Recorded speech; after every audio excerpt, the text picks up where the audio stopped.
You don't need a garden to grow real herbs. You need 6 square inches.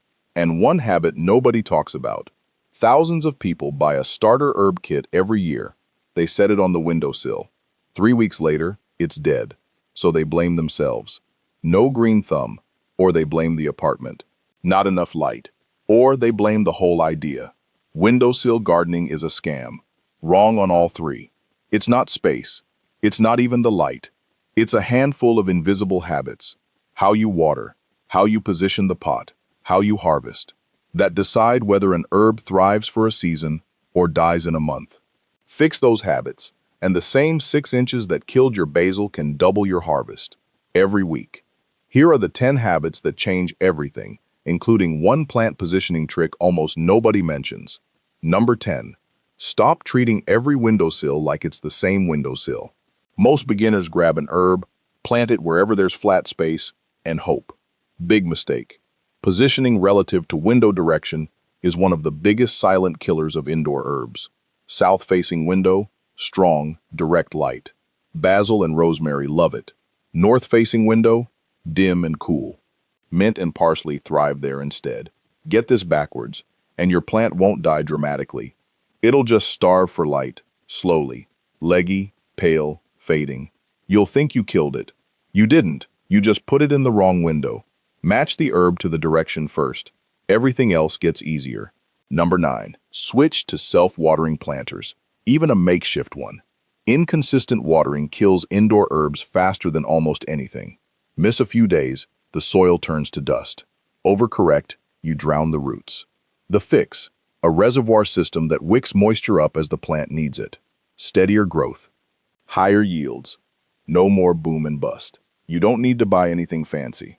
A nested pot with a water well underneath does the job. Get watering right, and feeding becomes way more effective. Number 8. Feed with the right nutrient ratio. Not just some fertilizer. Herbs don't want a generic all-purpose feed. Most need something lower in nitrogen, more balanced. Why? Too much nitrogen pushes fast, watery, flavorless growth, instead of the dense, oil-rich growth that actually tastes like something. Feed lightly. Feed consistently. Check the ratio on the label before you grab whatever's under the sink. Get this right, and you're not just keeping herbs alive, you're keeping them worth harvesting. Number 7. Stop buying new herbs. Divide the ones you already have. Here's the secret most people miss. Supermarket herb pots aren't one plant. They're 5 or 6 seedlings, crammed into a single container to look lush on the shelf. Gently separate those seedlings into their own pots. One $4 plant instantly becomes 5. Sounds too simple to work. It works. It's the fastest, cheapest way to expand your windowsill garden without spending another dollar. Number 6. Go vertical before you go wider. Space runs out, most people give up. I'm out of room. Wrong answer. Hanging shelves, tiered stands, spiral layouts. Same logic as the classic herb spiral. All of them stack multiple herbs into the same footprint by using height instead of width. One windowsill becomes 3 or 4 growing levels instead of one flat line of pots. You're not limited by the size of your sill anymore. You're limited by how high your window goes, halfway through. Before the top 5, the ones that make the biggest difference. Quick question. Which of these first 5 are you trying tonight? Fixing your window direction. Switching to self-watering.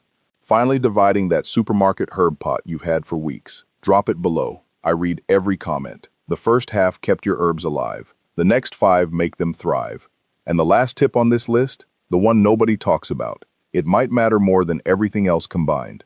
Number 5. Harvest rosemary and other woody herbs the right way, or stunt them for good. The rule: never cut into old, brown, woody stems. Woody herbs only regrow from green growth. Snip above a leaf node on soft new growth, and the plant pushes out 2 new stems. Cut into the hardwood below, and that section is done. Permanently. One wrong snip with the pruning shears can cost you months of growth.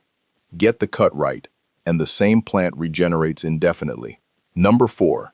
Learn the growth rhythm of your herb before you touch it. This is where most people go wrong without realizing it. Woody herbs, rosemary, thyme, grow slow. They need careful, infrequent harvesting. Soft-stemmed herbs, basil, mint, grow fast. They practically beg to be cut back hard and often. Treat a fast grower gently. it turns leggy and bolts. Treat a slow grower aggressively, it never recovers. Know which category your herb falls into. Stop guessing. Stop undoing weeks of growth in a single afternoon. Number 3. Put your energy into the 5 herbs that actually reward it. Not every herb earns windowsill real estate. The highest return list, every time: basil, mint, chives, parsley, thyme. These 5 keep producing usable leaves week after week with minimal fuss. Spend your limited space and your limited attention on these 5 before you experiment with anything fussier. Your harvest per square inch jumps immediately. Number 2. Pinch. Don't just snip. And do it before the plant asks you to. Most people only harvest when they need herbs for a recipe. That means the plant grows unchecked for weeks, gets tall, thin, bolts, turns bitter. Experienced growers do the opposite. They pinch the growing tips regularly, whether they need the herbs that day or not. Every pinch tells the plant to branch sideways instead of racing upward toward a flower. More branches, more leaves, more harvest, from the exact same pot, indefinitely. The one nobody talks about: never let the plant finish. Everything on this list has been built to this. Most people treat an herb like a one-time harvest. Let it grow. Cut what you need. Watch it bolt, flower, die. But herbs don't want to finish. A plant's only goal is to reproduce. The second it flowers, it considers the job done and stops producing new leaves. Harvest little and often, before it ever gets the chance to flower. That's what tricks the plant into staying in grow more leaves mode instead of make seeds and quit mode. That's the real difference between a windowsill herb that limps along for 3 weeks and one that keeps producing for 6 months, from the same 6 square inches. It was never about the size of your windowsill. It was about never letting the plant think it was done. Let's bring it all together. Match your herb to the right window direction. Water deeply and consistently. A self-watering setup does this for you. Feed lightly. Low nitrogen. Divide your supermarket herbs instead of buying new ones. Go vertical when you run out of flat space. Harvest woody herbs above the green growth. Never into the wood. Learn whether your herb is a fast grower or a slow grower before you touch the shears. Focus on the 5 that reward it: basil, mint, chives, parsley, thyme. Pinch the tips regularly, even when you don't need them yet. And above everything else, never let the plant finish. None of these cost more than a few minutes or a few dollars. Stack all 10, and the same 6 square inches that used to give out in 3 weeks can keep producing, fresh, for 6 months straight. So, which of these 10 are you starting with today? Drop it below. I read every single one. And if this saves your herbs, hit subscribe. Next time, 7 herbs that are almost impossible to kill on a windowsill. The ones that forgive every rookie mistake, bounce back from a week of neglect, and still keep producing. If you've ever killed a basil plant out of pure neglect, you don't want to miss that one. See you in the next video.